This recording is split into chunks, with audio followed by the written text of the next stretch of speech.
Neighborhood Hope is a ministry that's existed on the east side of Charlotte for 10 years, and our mission is to model the love of Jesus to vulnerable communities who deserve to live free from cycles. We're big on relationships, so we go into these neighborhoods, earn trust, build strong relationships with the residents, and really find out how we can better the communities together.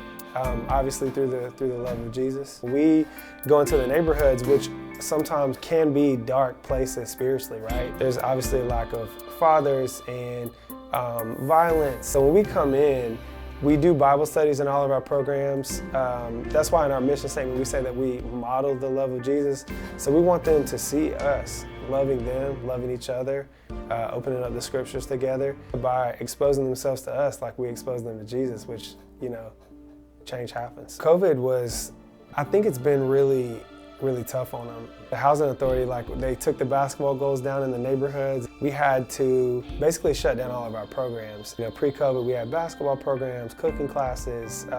For the majority of the year, not being able to go to school and have human interaction, being active outside with other people and feeling like they have to stay in the house. And so I think mentally it's been a really tough year on the kids for sure. But the biggest thing that came out of COVID was a need for tutoring. And we realized that these kids were getting further and further behind, which are already behind, even getting further behind because of the at-home learning and the virtual learning. So we were able to launch a tutoring program in which we have 20 kids getting tutored twice a week now. So it's been a blessing.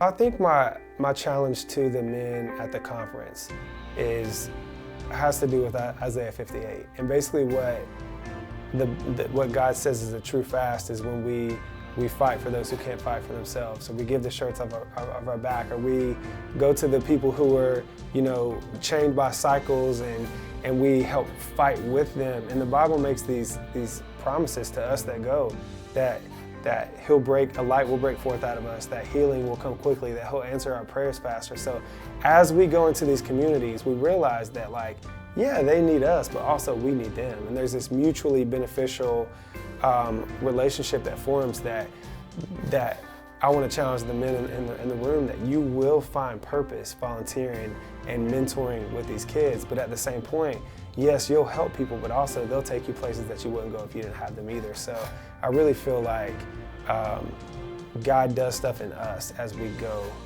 serve. When you come around these kids, whether it be the basketball program or the neighborhood initiative, when you get around these kids, usually what God does is he highlights one kid that you build a relationship with and you start getting close to them. And so as that happens, a relationship begins to form. And that's where we feel like the change happens, is through relationships.